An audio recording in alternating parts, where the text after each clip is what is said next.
It's Pocket Deuces as we're back on our second day here of the StarLadder Minor for our second series of the day. This time we're going to see another North American squad, KheZu, formerly Fighting Pandas, facing up against the South American representative NoPing Esports. I'm going to bring in Kyle onto the panel. Welcome, sir. And I got Lizard with me here once again. Guys, yesterday NoPing opened up with a series against Alliance. They were swept 2-0, but those games were actually, they were a little more competitive than the score would indicate.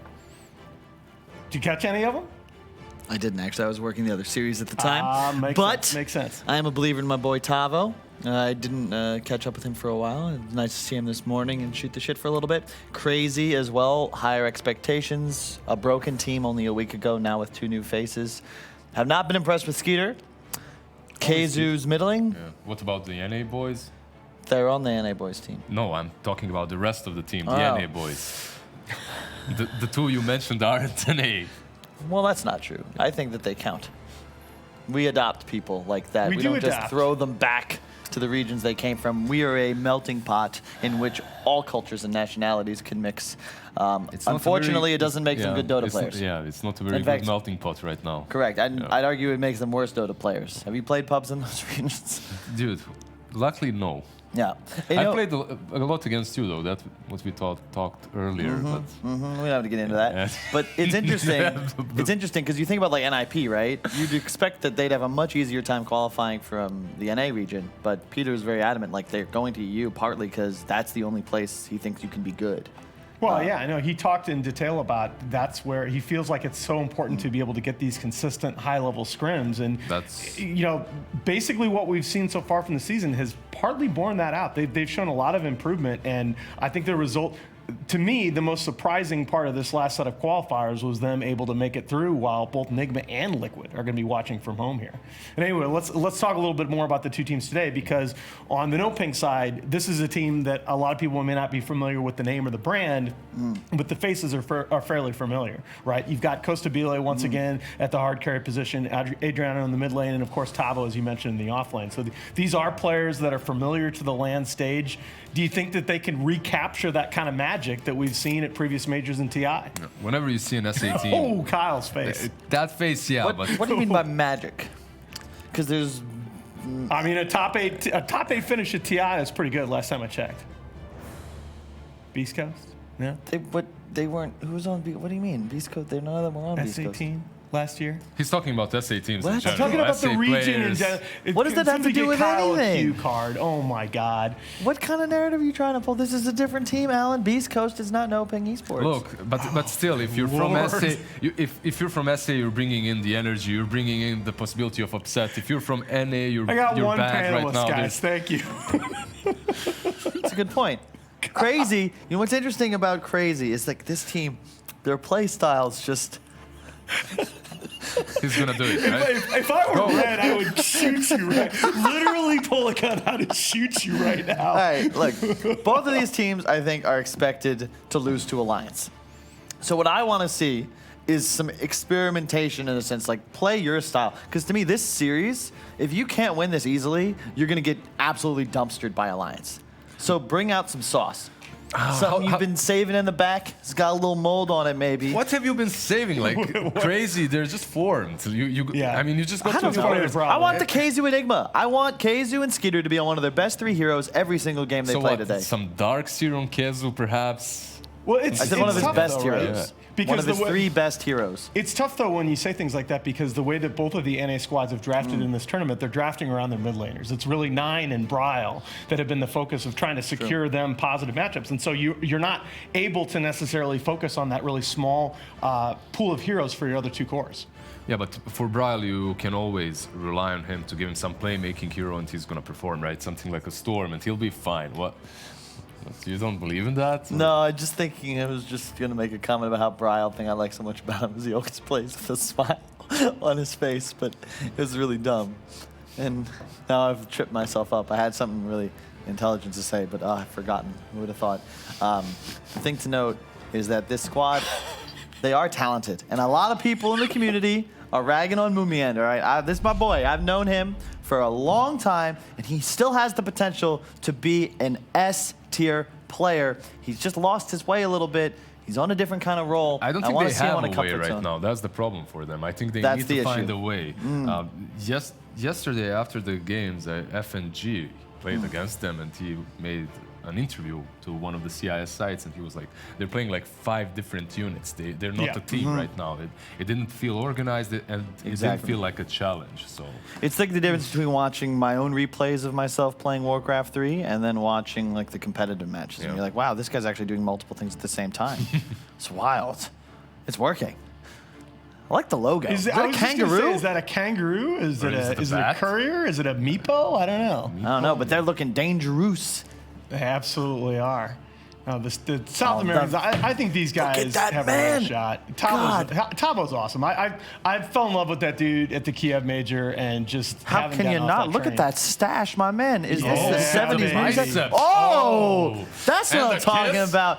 Oh, with that fresh Hands cut up. too. You better play good, baby. You're gonna be in some serious trouble. That's gonna be clipped. Well, you are already seeing plenty of NoPing here on screen, and they are impressing early on. Let's let the team introduce themselves in their own words. Hello guys, I'm Tavo. I'm playing for NoPing offlane and hoping to have some fun in this tournament. We formed this team two weeks before the qualifier, and it was actually a surprise that we qualified. We have pretty good chemistry, and yeah, I have high hopes. I think we can do pretty well this season. I'm gonna start with Tulikor. He's our captain right now. He's like usually like a guy that doesn't smile, and then he, you know, he's got excited for some reason, you know, and it's like, and you can see his face that's Tiaguinho da Resenha, that's not Tulikor, you know. Let's talk about KJ. He's really good player, and he's the shape guy. He's always like making poses about his muscles and gym and stuff. forZe, he's more a quiet guy, serious guy. Has this like insane will to win that I haven't seen anyone else. KheZu, I think his mood as a carry is probably the best I play with. It's just perfect when you can have this match that's like this guy that's skilled, and at the same time you can talk to him and like solve problems really easily. I think we worked pretty well on our preparation, and we used the like short time we had to get to a level that we can qualify, you know. I'm not making excuses. I know we can beat teams here. We're just gonna play our Dota and see how far we can go.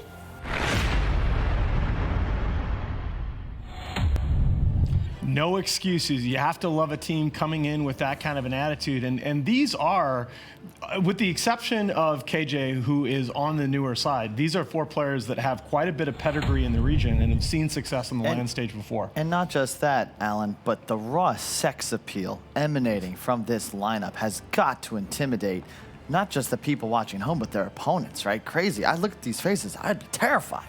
Well, something has to make up for the lack of sex appeal on the left side of my panel. So yes, absolutely, Kyle. yeah, we feel burnt.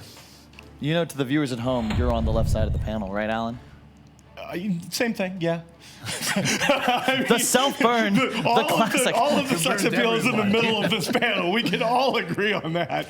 Whew. Yeah, I like this squad. I think that you look at a team like Beast Coast.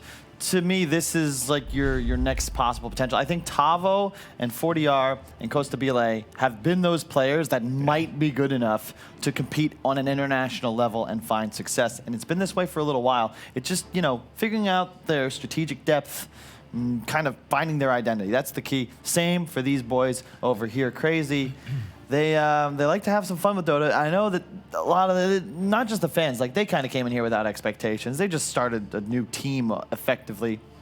They don't really know what they want to do yet. I hope they find out here so that we can get a real barn burner, because I think both these teams deserve at least a chance to put on a good show. Well, that's going to be the question, because we, like the other side, we've got mostly familiar faces here, right? Bryle is probably the least tested of these 5 on the international stage. And the question is, what do you think is going to be that team identity as Crazy goes on? Because obviously, yeah, I think we may have been a little bit hard on them yesterday. They are coming in with the recent roster changes. But what do you think they need to try and do in terms of establishing that identity? I think you answered your question like during asking it. If you have someone like a Bryle that's not really tested, that's not really accomplished in the scene, and if he's playing mid, you need to give him his comfort zone, and you need to play around that. You can't expect him to be leading you around. You have to 100% agree. Got to let Bryle play with some style. You can't put him on something stagnant. I want to see this guy able to make some plays. Same with Moon. I think these are the two players I'm looking at to ensure they're activated. Because to me, KheZu does best when left alone on some annoying micro-intensive hero, which is again why I'd love to see him on something like an Enigma or a Prophet. No clue why these heroes haven't picked up so far in this tournament, especially for a player like this guy. Yeah, Enigma is actually in a decent spot right now. We have seen her in the major as well a couple of times. Yeah, could be an interesting pick for them because they have to change something. After yesterday's games and how they went, they need a change. However, at the same time, they did play versus Gambit, I believe, right? And who's looked like, you could make an argument for Aster, but to me, Gambit's looked like the best team at the event. Yeah, with GPK, they're just a different squad. So to your point, you can't really blame them for falling short. That was... And I think I was impressed too that NoPing, those matches against Alliance were competitive, and I really feel like the pressure is on KheZu in the draft. I mean, they had the 2 carbon copy drafts yesterday where they opened their 2 supports. They're really trying, first pick the Enchantress. They're really trying to, sorry, the Snapfire. They're really trying to protect those core matchups as you mentioned earlier. Yeah, but I think that a lot of times that's something that inexperienced drafters tend to do, whereas you'll see the ones that have like had that lasting time in the scene, Puppy and Curl, they take cores early because they're very comfortable building around them. They know that this hero will do something in this draft that supplies me with a win condition. At the same time, they're very comfortable about the players that are going to be playing those core heroes. I'll give you that. I'll give you that. And those players such as Matumba, you give the monkey and they can play whatever style of monkey you need in that game. If you need him to be the playmaker, he's going to be that. If you need him to somehow transition into a hard carry, he's going to do that as well. So it's easier when you're comfortable with your players as well, and when you know that they're going to perform with the heroes that you give them, no matter what they're playing up against. Yeah, we talk about flex value in drafting coming from uncertainty about which role that a hero is going to play, but when you have a given player-hero combination that can function in different ways in the game, it just feels like you always have a win condition, right? You always have a way to come back. One thing that I saw from NoPing yesterday as well is Enchantress. They value this hero quite a lot. They 2 first picks. Yeah, 2 first picks. They also went for an Invoker, so they're playing kind of their own style, their own meta. Enchantress is still popular, no doubt about it, but Invoker, I haven't seen that hero in... It was Quad Specs, I believe, as well. Yeah, I feel don't like want to see that hero personally. That is... Oh, come on, Kai. It's my favorite hero, man. I the hero really don't want to see it now. Really bad right now. Yeah. But I think the Enchantress, though, if you go back, that is straight out of the TI playbook from Beast Coast and the way that they were able to utilize that hero. But I think that that's one of the few that's been solved. It took a couple of nerfs, and in addition, people became a lot more comfortable with playing against it both in the lane and addressing it in terms of how you kill it in the mid to late game.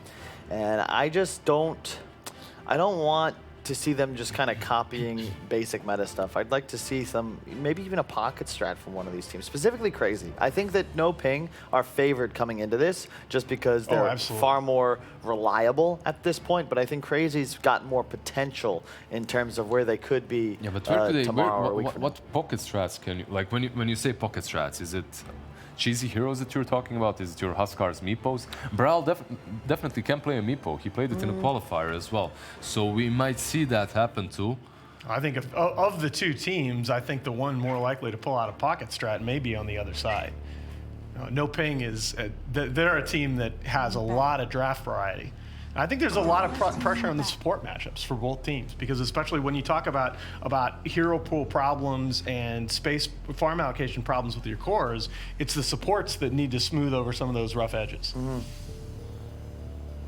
It's the supports that are going to take the first hit when it comes to the banning stage. You see the Chan getting out instantly.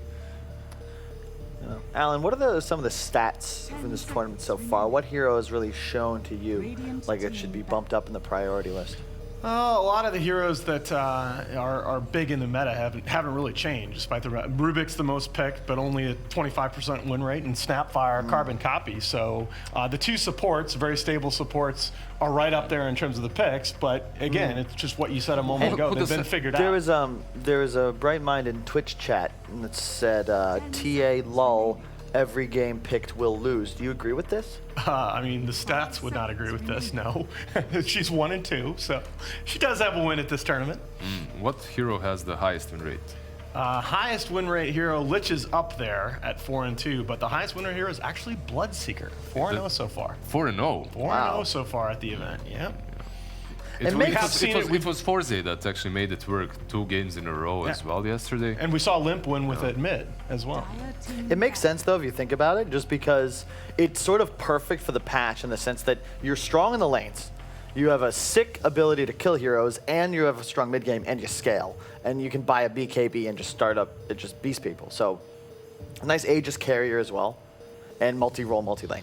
Yeah, the scaling potential is what I see from Bloodseeker now that I haven't felt in the past. In the Yeah. past, that hero can just scale fell well, off yeah. so quick, No, but no. now it feels like he can go into the late game. It's pretty well. about the item build as well. This Maelstrom build allows you to farm a little bit easier and get items, not only constantly brawl, which is also a thing that you can do with it, though. I want to see what Crystallis is personally and crazy. Stick with the Snapfire open. What is that definition of insanity again? Alan? Repeating the same action and expecting a different result. I'm not, you know what though, I don't think they're going to go Rubik. I think that they're going to go Snapfire and a core here.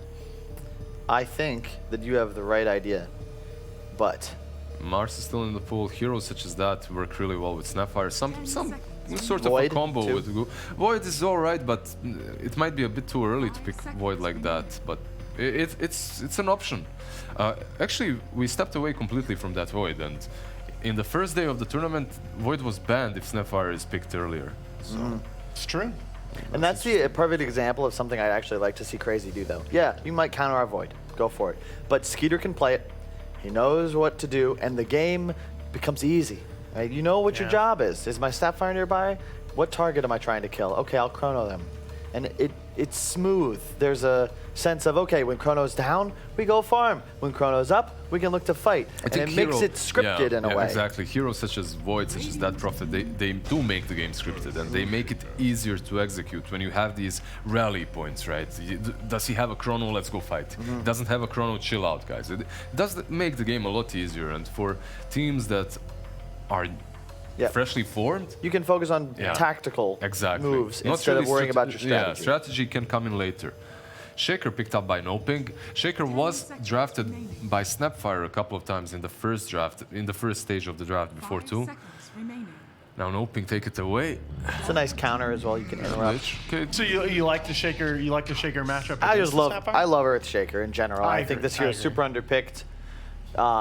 I think it's alright when you combo it with something like a Lich, but one weakness that Shaker still does have is the offlane. You can't pressure it. At best, you can make your lane equilibrium go back into your tower, and your offlane has a decent time. But the thing is, a lot of these mid heroes are all killable. That's the thing. And you can afford sentries. Nobody seems to like buying them because they want those brown boots. But you deward the high ground and just play enemy jungle. And all these TAs, these void spirits, storm spirits, they just get hunted. And I mean, look, I think this is so important for KheZu that, you know, you've had a night to sleep on it. You obviously didn't get the result yesterday that you wanted, and unlike NoPing, you didn't really look competitive in those 2 games yesterday. And I think you have to rethink your drafting strategy. I really like, provided you have you draft in the second phase a way to get this lifestealer into the fights. I really like it. Yeah, what's funny about knowing these players and these teams is, like, you know Bryle, and then you see a certain draft and you're trying to justify it with the strategy behind it. But when you know the players and their history and what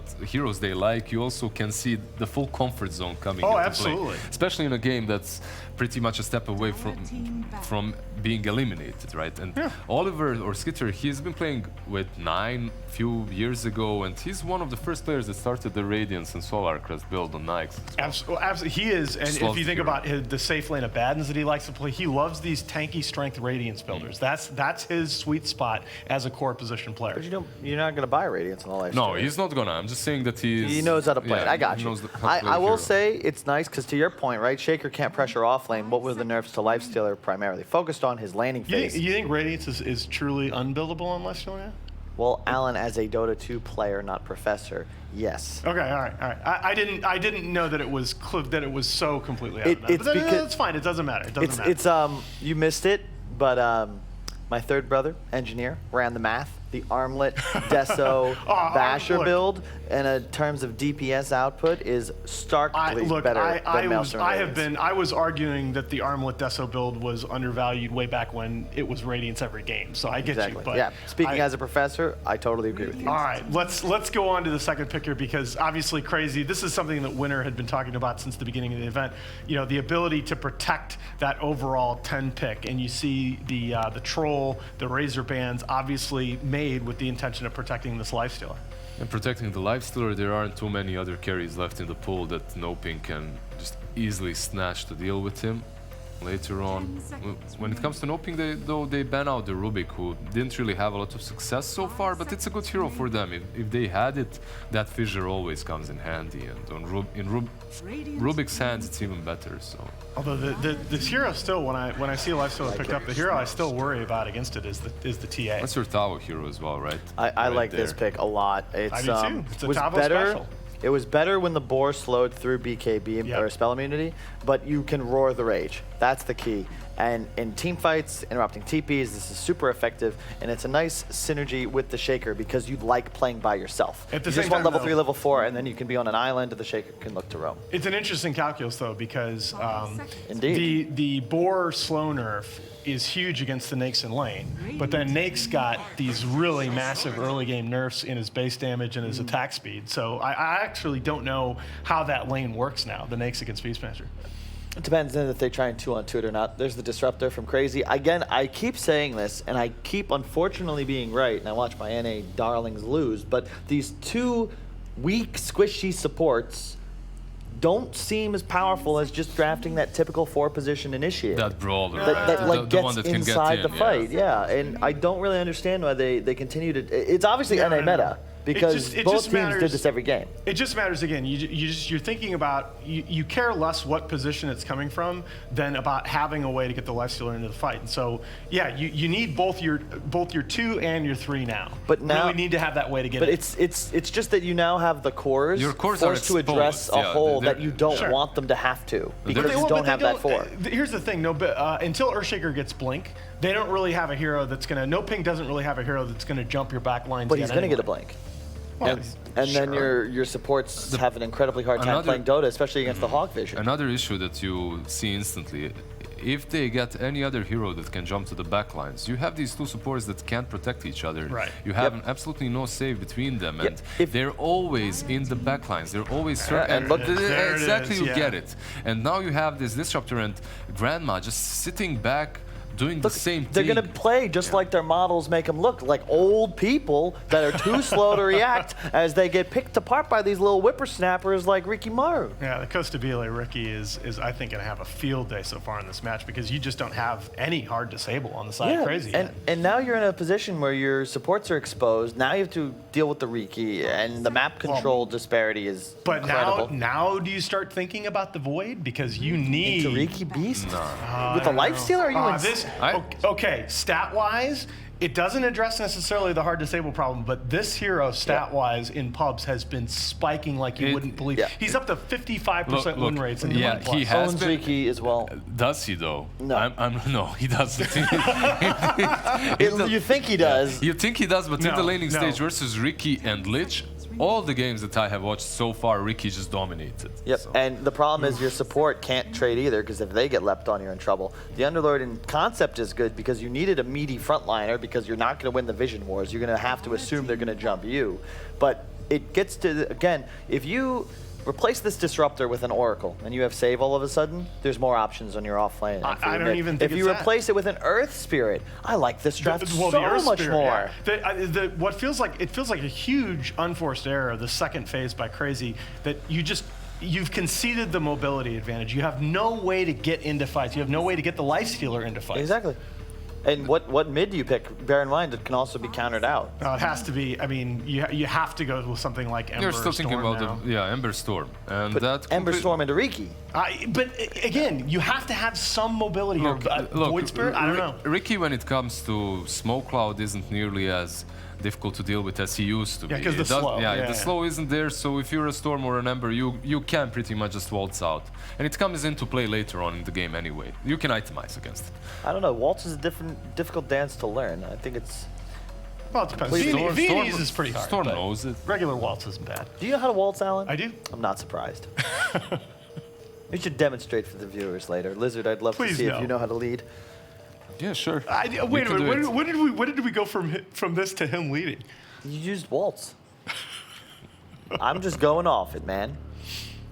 All right, so what do you think? NoPing feels like they can get away with a lot of different options here with their 5th pick. Do you feel like you go standard, or is some cheese a possibility? Cheese is definitely a possibility always. You can never. There you go. No, That's there the you go. meatball ban. It's got to be Storm, and Crazy they're gonna. go with the The Storm. Meebo ban was very necessary as well. Yeah, 100%. That's kind of where I was going with the cheese question. Yeah. If you're NoPing though, I'd love an Ember maybe.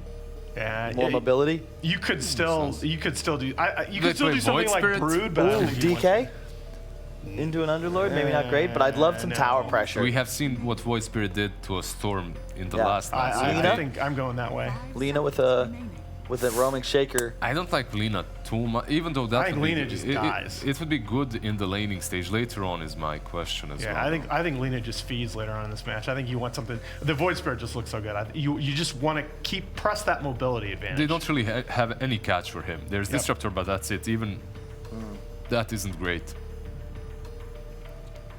I think this is going to be a Spirit versus Spirit mid. No, TA. Yeah. Okay. All A little bit greedier, but I think with Ricky wanting to be a more active carry, he doesn't want to farm as much. You want to be able to use the farm on your side of the map. Underrated elements of drafting that I think NoPing have the edge in are vision control, Roche taking, lanes, and Being able to- BKB piercing Yes. disables. I'm when not one gonna team has all of these things, I think they're gonna win. I'm not going to lie to you guys. I'm worried about this draft. I worry that this is a 3-to-1 out draft. Now, overall, I really like their draft. I have to agree completely. I still have to wait and see how the lane against that Ricky will go, if they will be able to shut him down. Because if they manage to do that, you'll have a TA, which is already greedy and she just needs to farm, and then you're going to have the Ricky doing the same. And because of that, maybe there's an opening for KheZu. All right, Lizard's giving me some hope, but we're not so sure about this KheZu lineup. KheZu's trying to keep NA hopes alive in a regional showdown against their SA rivals NoPing. To bring you all the action, here are Toby1 and Winner. You know what I like most about this pairing? There's no NA bias on this desk at all. Thank you, Toby. Like we logically look at this as a good draft or a bad draft. Nothing else in it. I like the NoPing lineup. Yeah. They say it's greedy, but I think they will manage it. Ricky's not really that greedy because he's gonna run around, kill heroes. There's space for TA. He's gonna farm ancients. They're gonna get the Roshan, the Beastmaster Aura. Snowball. You made this point on day one, like how Ricky can be very aggressive early on because you got that like double blink strike. He is so not versatile. greedy at all. Toby's greedy. Toby plays Jakiro and pushes out waves. I'm sorry, that is completely incorrect. I play techies and I push out waves. And Tekis is a what support? A greedy support. He is a greedy support. There is no doubt about that. You want to play him as a 4, but he really tries to act as a 3. That's not great. I mean, reason why he is part of the non-picked heroes of this tournament. He's one of the most interesting heroes in Dota, or hated hero. Yeah, the worst polarizing. You either hate him or you hate him. It's just depending on the level of hate. All right, so let's see how our lanes come out. As we are rolling it in, and a Beastmaster, a hero. I think it's the first time, at least in the mainstream, we've got to see him appear. Going to be in the hands of Tavor, heading towards the north, and it feels like we're also bringing back an old classic mid matchup: TA versus Storm Spirit. I don't know if we've regressed or we've just progressed far enough that we've gone around the loop to come back to this TA versus Storm. #1 classic, Shadow Fiend, Queen of Pain. That is true. That is where it all began, really, right? Let me just bring out my Yafet's fanboy poster. Oh, you're a mid player? Let's play Shadow Fiend, Queen of Pain 1v1. Those were the days. That's the great stuff. Like in Warcraft 3, like if you ever had an issue with somebody, it's like 1v1 me mid. SF. You'll be that's surprised. That's They what you still do it now. They still? Yeah. Shadow Fiend, Shadow Fiend. Yeah, that's the only way you settle your differences. And it used to be done like gentleman sports, like dual, like pistols at dawn kind of thing. SFs in mid. It's the way it went. KheZu, just like they've shown previously during this tournament, they like to get aggressive early on as they're triple aggressively going into the Radiant Northern side. And same thing from Ricky. So you're pushing KheZu you're out. gonna see like a difference in how the teams are gonna play right now. Okay. KheZu is doing more what Alliance would do, try in the safe lane. And because they have the Shaker on NoPing, so he's gonna be able to fissure here, but he probably wouldn't be able to do much in the top lane. So I think he has to try to rotate to the other lanes to help. Probably the bottom lane. Mid lane has very little kill potential. TA against Storm, the classic farm matchup. We'll see who comes out on top. We'll keep a side eye he on hit the that. disruptor bottom, so it's gonna be the normal. Yeah, they left straight away. I think he probably saw the double fissure and he felt like the wave is going to be too near the tower, so he wouldn't be able to accomplish much at top, so he decided to just move bot. Actually, to do so much damage early onto KheZu. Like, at least he brought regeneration, but Constantable then moves on to MoonMeander. MoonMeander is not too healthy at the moment, and this that early aggression. The double blink. KheZu lost 350 HP with the first attack that came from NoPing. Because all it is just a Frost Blast and then a Blink Strike forward, and you just take so much damage. And now he's already back to 1/3 of his life. And they go once again. Double Strike isn't up, but KheZu being harassed back. It's like, welcome to the offlane. Shields are there, and KheZu just cannot move away in time with the level 2s arriving. Both the shields and the tricks of the trade means this dual offlane of KheZu just goes horribly wrong. What have we seen so far with the Lich Ricky every time? They own their lanes every single time. That they do. Hey, they're not greedy. They're not greedy. Yeah, they are not. They're just a good sim, good combination.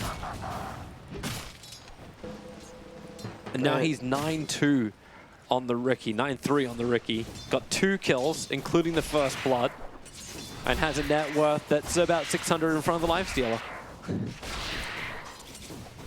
Yep, but eventually Lifestealer is going to farm faster, because Ricky is going to move around to try to get kills. But Ricky's a good hunter though, like against Storm Spirit. Yeah, he's like Ursa. Like you do well in your lane, you win your lane, and you try to just run around. Obviously you can't kill Roche, but you're gonna run around and kill heroes. And you leave the farm for your supports, your other heroes, or mainly the TA here.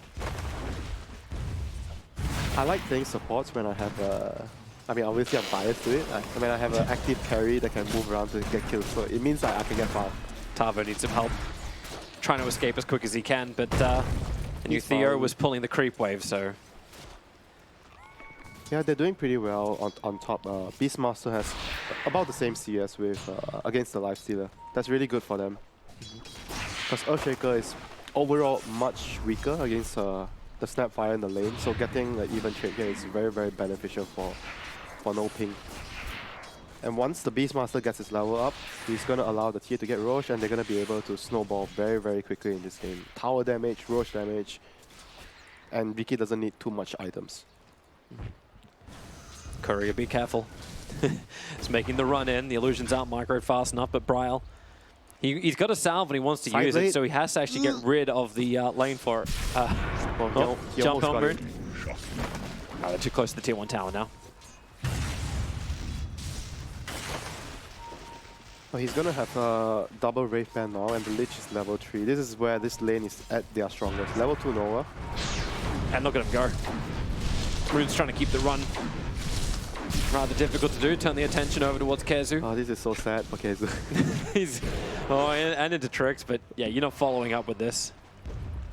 And that's what, South number 3? How many Souths have he used? Well, you just look at the effect on his net worth. So he's 1,200 in the net worth compared to the 1,600 of the Beastmaster.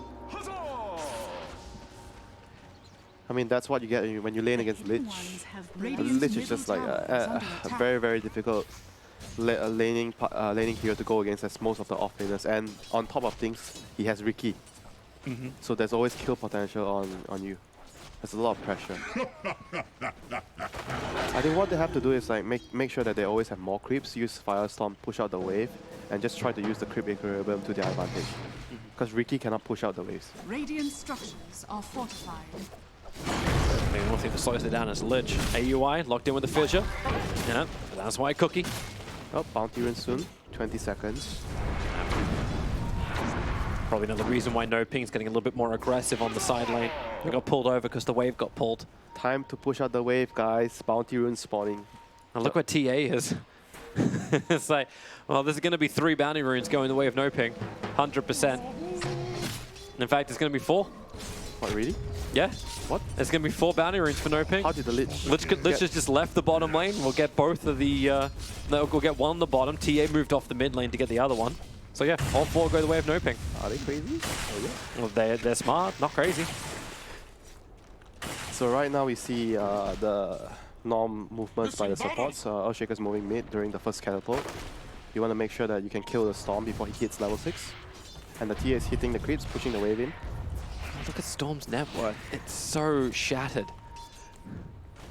1,600 to the 2,500. Extra TPs coming in. Theo sees this and already starts his backup. Thanks to Dire Observer, what they feel like they actually had something to do here. But to be honest, this has been the saving grace for Team KheZu. I always talk about the vision that they have. They always have the correct vision for the correct circumstances in most cases. The warding has been very, very good so far. Yep. Lich has moved in, grabbed the double damage from bottom river and Disruptor. Gaze pulls him back in again, and that's one very dead Disruptor. Now we're able to get the kinetic field up and running. This is your normal stuff, Toby, when the catapult spawns and there's all the supports going to the mid lane to fight. You see they quickly pinged out to where the Observer ward was. It's like, they know. They definitely know. Oh, stop. They're just trying to abuse the fact that Bryle has not attained his level 6. And with the early blindstorm, they can just keep pushing through onto the tower. One creep, he needs Attack onto it. There's the level 6. Fissure, #1, stunned, just never enough for a second, but a ball lightning forward. They're coming back towards the TA traps. This is like great pressure Oh, by... Moon. TA trap #1. Frostblast to follow up. Still no Fissure available. This is all great pressure by Team NoPing. They understand that the Storm is not level 6. They're just like piling the pressure on top of him. And TA has a very sizable, healthy lead over the Storm right now. Almost 1,000. And Bryle's already left, but he's gone jungle. Like bottom lane, perfect Fissure block from Theo, moving off the top lane, off the mid lane. Is there enough for a blast? Not even required. Anyone could see that it was your time. Dire's What? bottom tower How is under Beastmaster so rich? Yeah, because he's Oh just been left alone up on the Yes. top lane. He's even more farmed than the Lifestealer. I thought he was behind Dire's like middle what, tower 4 minutes is ago? under attack. Well, he's always been pulling the side too. Like the Dire creep waves got pulled down, and he was able to farm up this one camp he's on right now. But they'll try and counter gank him. In they go. Tavo roars, TPs. He's got the time because they don't have the damage. No more cookies for you. Now ball lightning, some kind of rebuttal into the Templar Assassin. No melt leveled up. It has 9 stick charges and was switched onto strength treads, and they had to go through the TA traps. He still has a fairy fire, and here comes KheZu. Oh boy, Constantable. They see him, but a blink strike forward. He's already got one. Looks for a second. Oh my god, this is just going from bad to worse for Team KheZu right now. They could not catch a break. Like NoPing has been doing all the correct moves, abusing the weaknesses of Team KheZu. When they put in so much pressure on the Storm, they forced the supports to help him, and hence the Underlord couldn't even lane bot. That's why he came middle. He felt like, I can't even do anything at bot, so he moved middle, but at the same time, the Riki moved as well, so the movement on the Underlord became useless. He couldn't do anything against the Riki that was also there. Theo looks like he's in trouble, but the Sinister Gaze, he just controls a UI, just had to wait him out long enough. The Tavo can come in and hit him with a one last axe. That really felt like AUI had something there. Maybe they can have a crack at TA. No, too far out. It's only a level 1 glimpse. Well, this is by far the best opening from a team. Like the first 8 minutes, 9 minutes, this is like by far one of the best games I've seen a team play. They did nothing wrong and everything was spot on. Yep, every rotation's paid off. Costabile, he's taken that farm and really done something with it. And now 9 minutes in, after getting 2 Wraith Bands and the Power Treads, he's getting massively close to that Diffusal Blade. Not to mention the fact that he's now totally alone on bottom, also getting easy levels. Wait, the Underlord can't even lane bot at all. He's mid.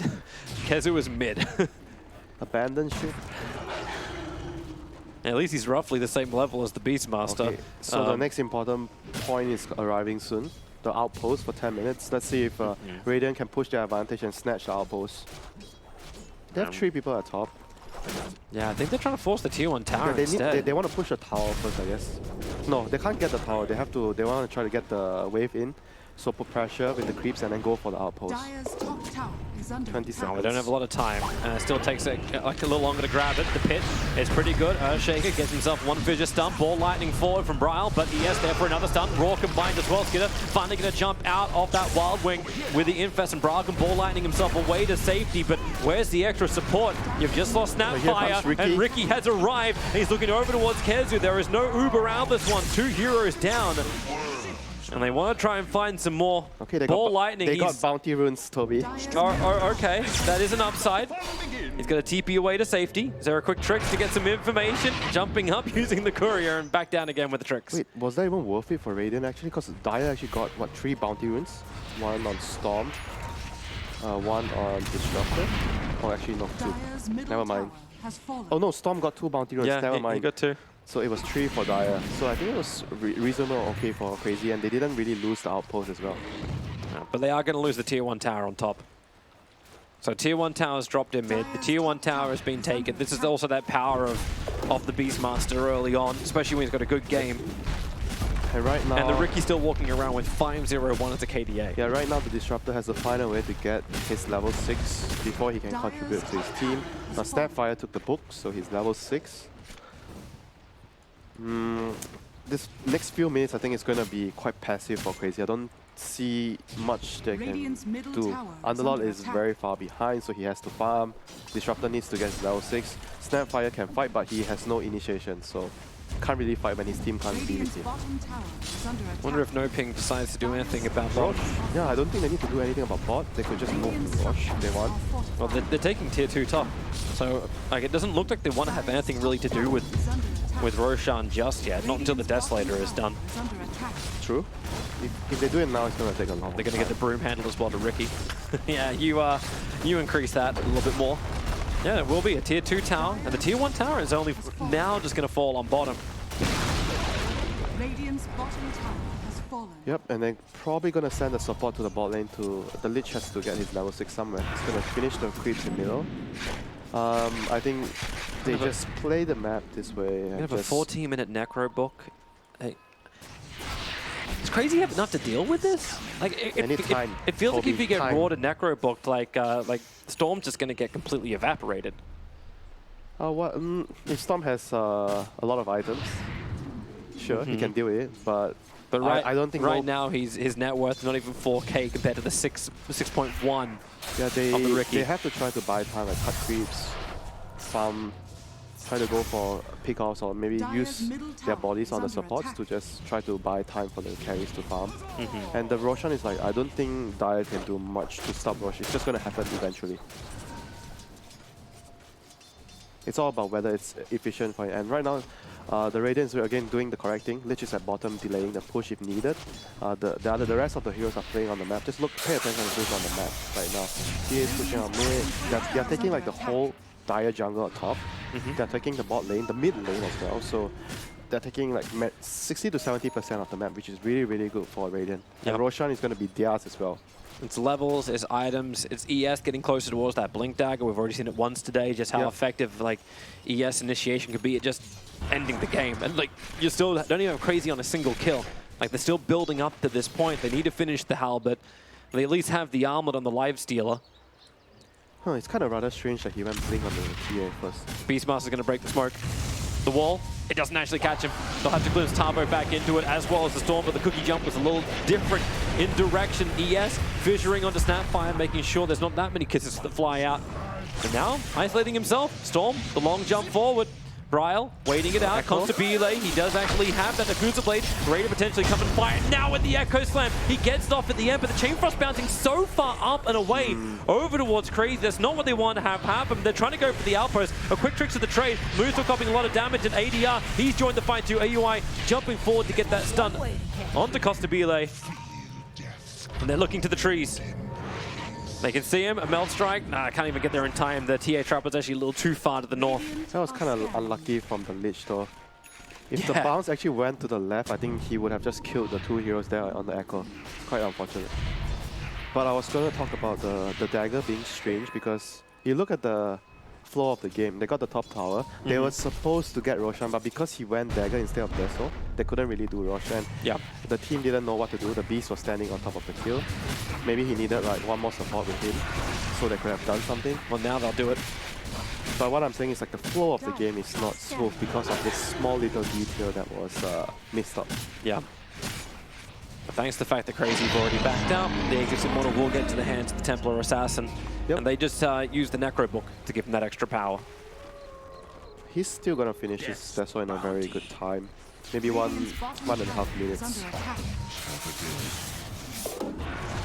We really want to keep that pressure on mid. KheZu is gone. Yeah. The Underlord that wants to have some auras. He has to shadow push. He has to use Firestorm and Hyde. I don't think he can afford to show himself right now because he's way too weak because of the start that he got. Moon's dead.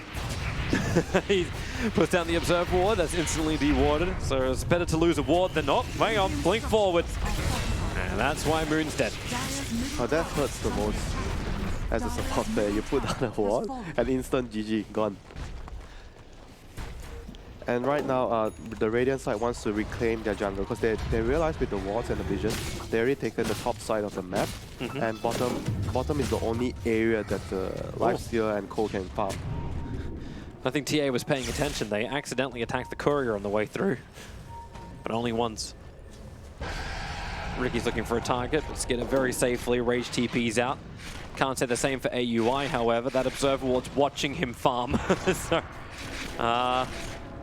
maybe if more help rotates over, Beastmaster just trying to take the outpost for the moment. This is the right thing to do, you know. If they don't try to farm aggressively like this, they're not going to get much. KheZu is looking like he's going to be in trouble if he walks up. They don't see him. They don't see him. They see him now. Yeah, they walk down into the Observer Ward. They definitely saw where Moon was, but now TA definitely still feels strong and definitely wants to fight. Oh, they have to be careful though, because Tavo is actually a pretty important hero to have in the fights. And right now he's all the way in the bottom lane. They have to kind of play together. The aura makes the team so much stronger with the Helm and the Inner Beast. It's like they wanted to keep the pressure on the mid and the top and just let Tavo do the pushing. So now they can get their objective base. Just KheZu a little too close. Instigate's pulling him back in, trying to play around the smoke screen, but a long jump down. And Tavo, he'll get the roar over on Lifestealer, but the two cores focusing on the Beastmaster. The Fisher stun. They control Bryle. He gets one more attack in, but Tavo is still alive. They're trying to hit him with the Mortimer's Kids as he's actually taunting while trying to dodge the attacks. Cannot do it, however. It ends up being a 1-for-1 trade-off. Well, I think the Beastmaster... Oh, God. ADR. You try and play the back lines. They glimpse him back into the storm. The wall comes up, but the wall not up in time. That's why they have to let the cookie jump do the work. But the Echo Slam and the Chain Frost. This one's not bouncing away. It's staying with KheZu. A double kill now for KG. And the quick Uber away will get KheZu out to safety. But they'll lose a tier 1 and a tier 2 tower on bottom lane and the fight. Well, they almost killed the Beast though. If they were able to take him out before he got the draw off, that would have been probably a different fight though. I felt like he shouldn't be the one pushing out the wave. He needed to be near the TA, and maybe the Lich could be the one pushing out because he has to start the fight for his team there. So they kind of gave KheZu a small opportunity to take a good fight there, but unfortunately they didn't have enough, even though they caught the Beast. And here we see Storm in trouble again. He just can't get outside the smoke screen. Perfect chain control with Lich arriving at the perfect time, and oh, Moon. Oh yeah, you ain't a 3 anymore, man. You're actually a 5 at this point. I owe you one. Oh, and dewarding from AUI, like hard times, slowly. Yeah, they're gonna have their own. This is that fight once again. The perfect Echo Slam and control.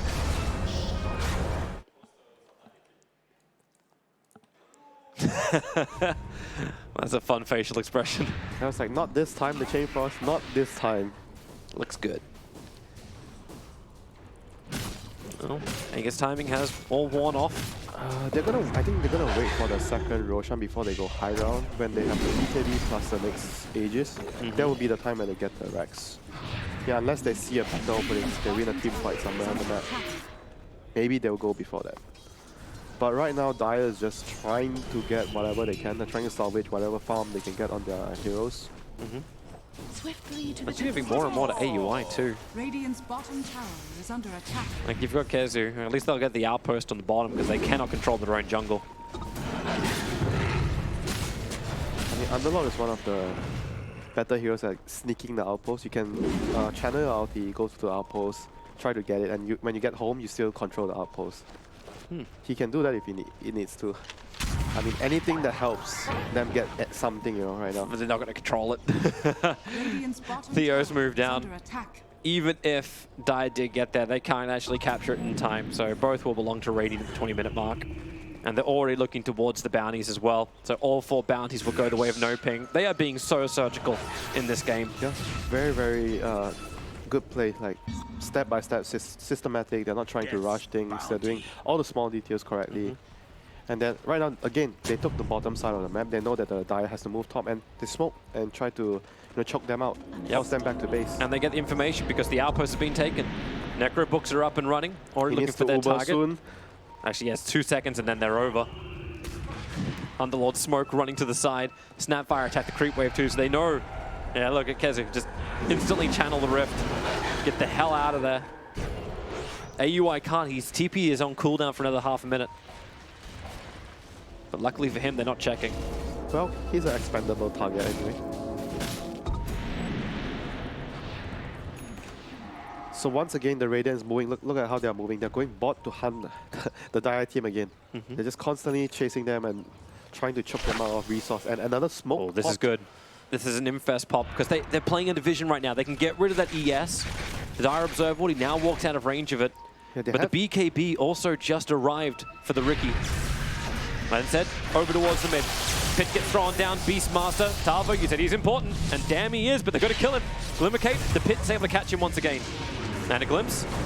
Falling Lich a little bit closer back, but now KostaBile, it's his turn to try and fight. TA traps, the smoke screen is down, MoonMeander unable to survive, and KheZu has to pit once again. Did that vision? Yeah, it's a quick jump up with the TA, the fissure. Not blocking the perfect side, so another blink strike having to be used to kill off KheZu. That's so maneuverable, this Riki, chasing from one target to the next. You have to tank, the Hawk and the traps. He has a lot of vision and information. That's why it's so easy for him to pinpoint. Oh, this guy is here. Just by a process of elimination. Whether they walk past the vision or not. Everything is just made so easy. Oh, Skitter. Oh, Skitter. He's fine. Yeah. Nothing that can cancel that. Maybe at level 25 when they have the... Yeah, but that's a while off, man. That's a while off. That's what I was wondering if ES would just like instantly jump in, like blink, echo, chain stun, then they might have actually had a chance for it, but he rage TP'd just before that. So Roshan may respawn in just under 30 seconds. That's the earliest spawn time they'll get. Oh, and a dead courier to come. They're gonna find Skiter again here. Can they get him with the shaker? KostaBile kind of needs a target. But the way they're moving right now is like literally doing all the correct things. They're just trying to make sure that the crazy team doesn't get too much out of the map. And KheZu once again, he needs a 4-star. Does he have a 4-star? He does not, and his supports definitely do not. They have no money. And he had Observer Wards, Glimpse, just dragging like Theo back as fast as they can. Oh yeah, and TA just got his B. Yeah, they're ready to push high ground now. 23 minutes in, 12k advantage. And courier on the Roshan to see if Roshan spawns. They're actually like tag teaming couriers too. Roshan's gonna be a while off. Radiant structures are fortified. There's Necro books. They've got another 25 seconds. TA really wanted to keep this push going. Already through the tier 3. Well, the Storm has to find the Earthshaker. Here's the Storm. Long jump forward. But then again, he has Lifestealer inside of him and just tries to cut the wave out. I think there's no point for them to force. They just need to wait for Rosh. Take it safe. They're not in a rush. They're in a very, very good position. All they have to do is consolidate the late, wait for Rosh, and go with the Aegis. But I don't think that the other team can really fight very well in the Aegis. Just wait for someone to come out. And KheZu always appears to be offering himself. Probably feeling like he's tanky. It's really difficult for them because NoPing has a lot of vision with the Hawk plus the TA traps. Oh, they're going to go. They want Costabile. Yes, BKB. That he does. And does he get it off in time? No, he doesn't. The Vortex goes to work. Costabile now BKBs. Shields are up. Raw over onto the Live Stealer. Caught, but maybe able to get further away thanks to the cookie. Moon focused down by ADR, but he hasn't finished the job just yet. Now Theo hits the back lines with the chain stuns. Here's the perfect Echo Slam. Chain Frost also coming up. KheZu wants to get them the hell out of here, but then they're staying closer to the Chain Frost, which is killing his teammate before he can even complete the Uber trip. Oh boy, 4 heroes down for KheZu. Oh, that's your wet dream as Lich, man. Family stacking together. Oh, it's like I can get us out of here, but we're gonna have to take the damage, and I don't think we'll last long enough for it. And GG, they call it. 25 minutes, just tap out like this game, it's over. NoPing have just boot stomped KheZu out of this game 1. Oh, that was a very, very well played first game. Like I want to give just so much credit to NoPing there, like playing a close to perfect game, doing all the right things, choking the enemy team out of the map, taking the Roshan, going for tower, and being very disciplined, just waiting for the right time, not overextending you. Yeah. Though being disciplined is not something you associate with a South American team. Usually. You really don't. And like it's like, oh, what have you got? Let's just keep running at him. Just keep running at him. You got TA, you got Ricky, these two heroes who have really proven just how much momentum you can get in the early game. And they understood, we've won our lane. Okay, let's rotate, but let's go straight back again. Like Ricky got the kill in mid, and like 10 seconds later was down the bottom lane, farming up a full wave. I don't think he actually even missed many creeps in the early game, but that's got to make NoPing feel really good. And you can see the faces of KheZu. It's like, okay, guys, what happened? Coach in here. How do we get over this? What the hell went wrong? A lot of things went wrong, Toby. The lane went wrong, and I think the panel mentioned a little bit earlier as well, where it could be a little greedy having Underlord, Lifestealer, Storm. You know, it's not that easy to pull drafts like this off if you lose your lanes. You know, you have to make your lanes work for the cause to have equal farm across the board. Yeah. And they really did lose their lanes. But hey, they've got some time, a couple of minutes downtime to gather their thoughts, come back. This is, again, elimination Dota all day long, all 4 games today. We're losing 4 teams from the minor. That's the result of today. And right now, we are 1 game away from potentially NoPing actually getting through this with a 2-0.